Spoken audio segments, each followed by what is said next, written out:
Windows 11. Je vais commencer par me présenter. Donc, Mathieu Leroy, je suis architecte poste de travail et sécurité. Donc, je m'occupe justement d'accompagner les clients à la définition et à l'intégration du poste de travail moderne, qui soit physique ou moderne. Qui soit physique ou virtuel, pardon. Donc vous avez effectivement mes coordonnées sur les réseaux sociaux. Donc je suis particulièrement actif sur Twitter et sur LinkedIn, où effectivement je partage beaucoup d'informations et de nouveautés autour des solutions de Microsoft comme Endpoint Manager, Windows et toutes les solutions de sécurité dédiées au poste de travail et à l'identité. Cette session va durer 15 minutes, donc du coup j'ai fait en sorte justement de sélectionner, on va dire, les informations les plus pertinentes, les plus intéressantes sur la nouveauté 22H2 de Windows 11.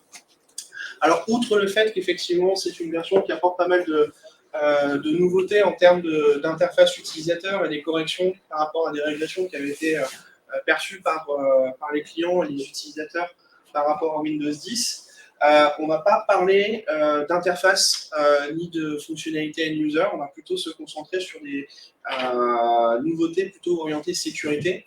On va quand même noter la réapparition de certaines fonctionnalités qu'on avait perdues, comme le glisser-déposer sur la barre de tâches. C'est quelque chose qui peut paraître ridicule, mais on avait justement perdu cette fonctionnalité, donc c'est plutôt intéressant de le retrouver, hein, la possibilité de glisser-déposer des fichiers par rapport aux différents programmes ouverts à partir de la barre de tâches. Et malheureusement, c'est quelque chose qu'on n'avait pas sur la version initiale de Windows 11.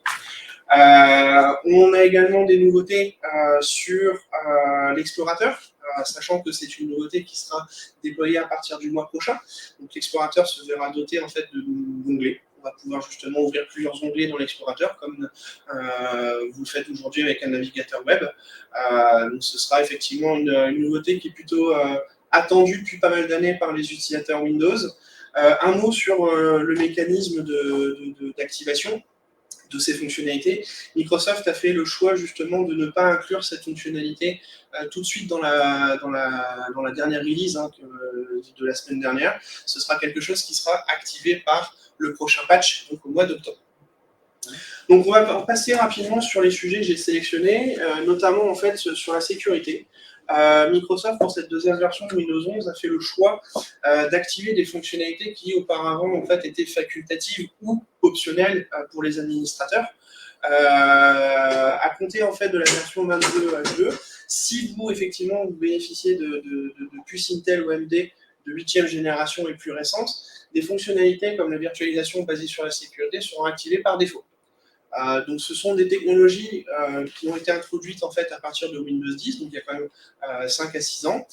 Jusqu'à présent, c'était une action de la part de l'administrateur pour l'activer. À partir de cette version de Windows 11, son activation sera automatique à partir du moment où les prérequis sont satisfaits. Donc les deux fonctionnalités dont on va parler ici, c'est la virtualisation basée sur la sécurité.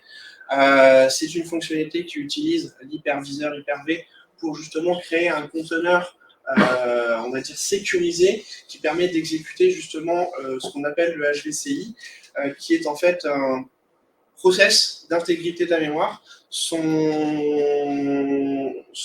but, en fait, c'est tout simplement de s'assurer que les binaires chargés dans Windows, que ce soit du système ou n'importe quel fichier, soient correctement signés et n'aient pas été, il n'y a pas eu d'injection de code malveillant.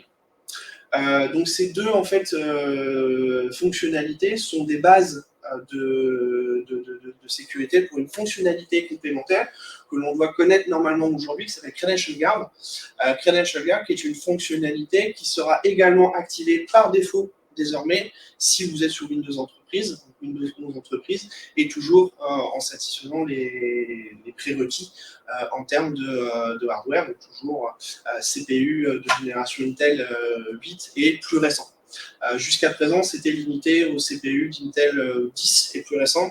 Et donc pour cette release, Microsoft en fait a fait en sorte que ce soit accessible au plus grand nombre, puisque le parc informatique, même s'il se renouvelle au fur et à mesure, on a encore beaucoup de parcs informatiques avec des générations 7, 8 ou 9. Donc c'est principalement la raison pour laquelle en fait, Microsoft a mis ce prérequis. L'intérêt de Credential Guard, en fait, c'est d'utiliser les deux prérequis qu'on a vus précédemment pour isoler en fait l'ensemble des actions liées aux credentials. C'est-à-dire que quand vous allez invoquer une ressource sur le réseau ou quand vous allez faire une élévation avec vos identifiants, l'idée c'est que le process en fait qui est responsable de ces appels, donc le concept de LSAS, soit isolé en fait dans un conteneur sécurisé pour mitiger justement les attaques de type passe-VH ou passe de ticket. Donc quelqu'un de malveillant qui se mettrait entre votre poste et récupérer en fait l'information pour pouvoir faire une usurpation et récupérer vos credentials et potentiellement pour un administrateur récupérer des credentials élevés. Donc c'est une fonctionnalité que l'on préconise de déployer depuis pas mal d'années. Jusqu'à présent, les prérequis étaient assez élevés. Maintenant, en fait, Microsoft a fait en sorte de les baisser. A priori, tout le parc matériel qui est aujourd'hui utilisé en entreprise est compatible avec ces solutions. On notera quelques retours d'expérience sur Credential Guard avec des solutions comme Citrix ou d'autres solutions de présentation de postes de travail où effectivement il peut y avoir des incompatibilités avec par exemple les clients Citrix ou les clients VMware Horizon. Donc ça effectivement c'est quelque chose à garder à l'esprit. Bien évidemment toujours tester la fonctionnalité avant de la déployer de manière globale dans vos parcs informatiques. Une nouveauté également qui est orientée un peu plus usage de la part, pour orienter usage pour les utilisateurs. Microsoft en fait a fait le choix de mettre à disposition une nouvelle fonctionnalité qui s'appelle la protection avancée contre l'hameçonnage. Donc c'est une nouveauté en fait qui est intégrée dans la version 22H2 qui a un peu l'objectif en fait de prévenir l'utilisateur d'un usage erroné de ses mots de passe et prévenir par exemple la fuite d'informations ou le stockage de ces mots de passe dans par exemple des bloc-notes ou dans des WordPad. Donc le premier pan en fait de cette solution, donc la protection améliorée contre l'hameçonnage, c'est tout simplement la détection automatique quand un utilisateur va taper son mot de passe sur un site qui est détecté comme malveillant. Derrière, en fait, on utilise le moteur Starscream, Windows Defender Starscream, qui est un service Microsoft de réputation. Donc, tous les sites web passent à la moulinette, entre guillemets, et ont un indice de réputation. Donc, Starscream doit être actif et accessible sur le poste de travail. Et ça va prévenir en fait l'utilisateur en disant bah, attention, tu es en train de mettre tes mots de passe sur en fait un site web ou tout simplement une application qui est réputée entre guillemets pour collecter et voler les mots de passe. Donc l'idée c'est de prévenir l'utilisateur et de ne pas effectivement mettre en danger son identité. Le deuxième, en fait, tout simplement, c'est que on va s'assurer qu'au travers de Defender for Endpoint, qui est l'EDR de Microsoft, on va prévenir les administrateurs que le mot de passe a été utilisé ou réutilisé sur plusieurs sites alors qu'il est compromis. Donc ça, c'est quelque chose, on a une chaîne justement d'information de bout en bout, on a l'utilisateur qui est prévenu, et si l'utilisateur va outre en fait, le message, l'administrateur, en fait, une alerte sera ouverte dans l'EDR, dans Microsoft Defender for Endpoint. Automatiquement derrière, en fonction du paramétrage que vous avez fait, vous pouvez orchestrer un verrouillage du compte, une réinitialisation du mot de passe, etc. Donc ce sont justement des nouveautés qui sont dès à présent disponibles et configurables par l'administrateur. Et la dernière fonctionnalité qui est assez intéressante, je trouve, et qui permet un petit peu d'éduquer l'utilisateur sur au niveau des mauvaises pratiques. On a toujours des utilisateurs qui, malheureusement, stockent leur mot de passe dans des bloc-notes ou ce genre de choses. Je connais même des admins, malheureusement, qui le font encore. Mais c'est on va dire une gestion du changement et une éducation qui peut être faite au travers justement de ces fonctionnalités. Donc si l'utilisateur essaie de stocker ses mots de passe dans le bloc-notes, automatiquement, en fait, si c'est une application comme le bloc-notes, ou s'il essaie de stocker dans OneDrive ou dans SharePoint en clair, il aura le message comme quoi effectivement ce n'est pas une bonne pratique et que on va lui demander de ne pas le faire. Tout simplement. Donc ça, c'est quelque chose que vous pouvez configurer, que ce soit par GPO ou par MDM. Donc pour ça, vous avez besoin effectivement de télécharger les derniers templates disponibles. Et pour ceux qui utilisent du MDM comme Intune ou d'autres solutions comme AirWatch ou MobileIron, vous avez un CSP qui est disponible pour justement configurer ce paramètre de Defender Smart. Par contre, ce qui est important de retenir, c'est que ce n'est pas en fait, c'est une boîte à outils entre guillemets, c'est une solution et ça ne doit pas entre guillemets vous perturber dans la mise en place du passwordless. C'est-à-dire que l'objectif c'est vraiment d'éradiquer, si je peux l'exprimer ainsi, le mot de passe. Et donc c'est pas parce qu'on met des solutions comme ça en place en entreprise que on doit entre guillemets retarder ou remettre en question sa démarche vers le passwordless. Donc tout ça, ça ne remet pas en cause des sujets que vous avez pu entendre aujourd'hui, comme l'accès conditionnel, comme la mise en place de règles MFA, ce genre de choses. Tout ça, entre guillemets, c'est ni plus ni moins qu'un nouvel outil dans la boîte à outils de l'administrateur. C'est très simple à configurer. Alors évidemment, vous devez être sur Windows 11 en version 22.2. Très clairement, ce ne sera pas du tout porté sur Windows 10. Il faut considérer que entre guillemets, les nouveautés sur Windows 10 ne sont plus d'actualité pour Microsoft.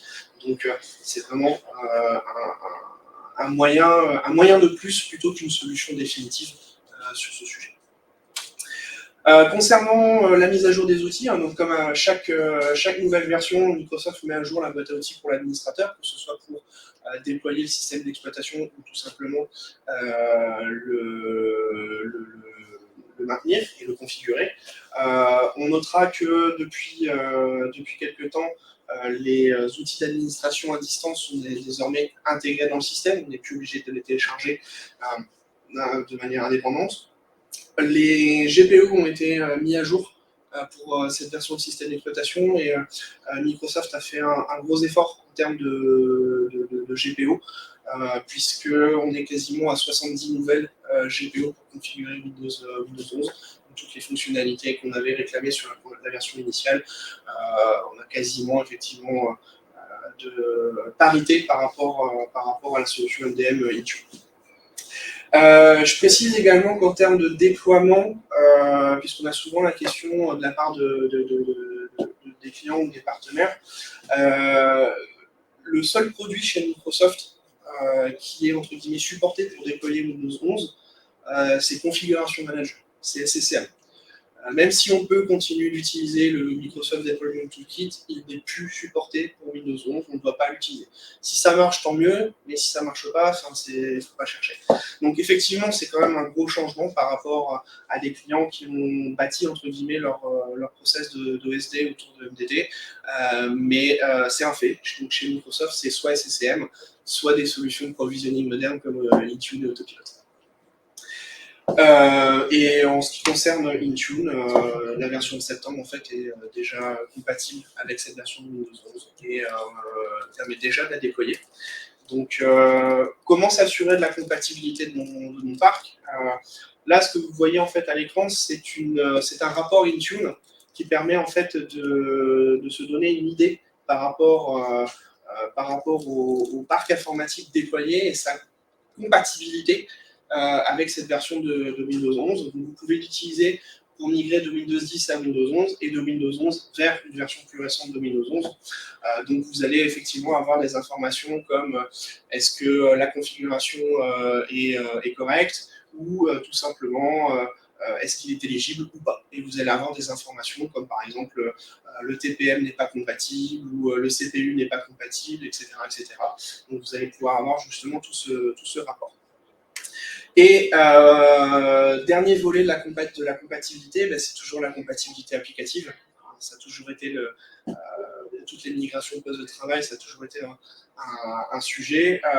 La richesse de la télémétrie qui est collectée par Microsoft permet justement d'avoir des rapports comme celui-ci, qui permet justement d'avoir un indice de compatibilité sur l'ensemble du patrimoine applicatif.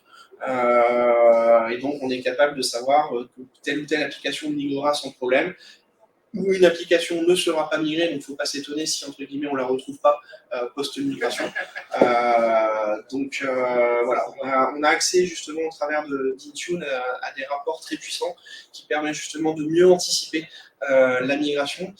Donc vous pouvez les utiliser même si vous n'avez pas encore migré sur Intune. À partir du moment où vous avez la licence, il y a quelques configurations à faire pour envoyer la télémétrie, mais aujourd'hui, on n'est pas obligé d'être basculé entièrement dans le monde moderne, entre guillemets, dans le moderne desktop, pour bénéficier de ces informations.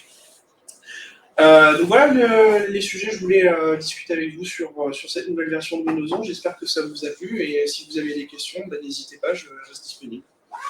Un grand merci à toi, Mathieu. Merci à tous d'avoir été présents pour cette session ultra courte, mais très riche.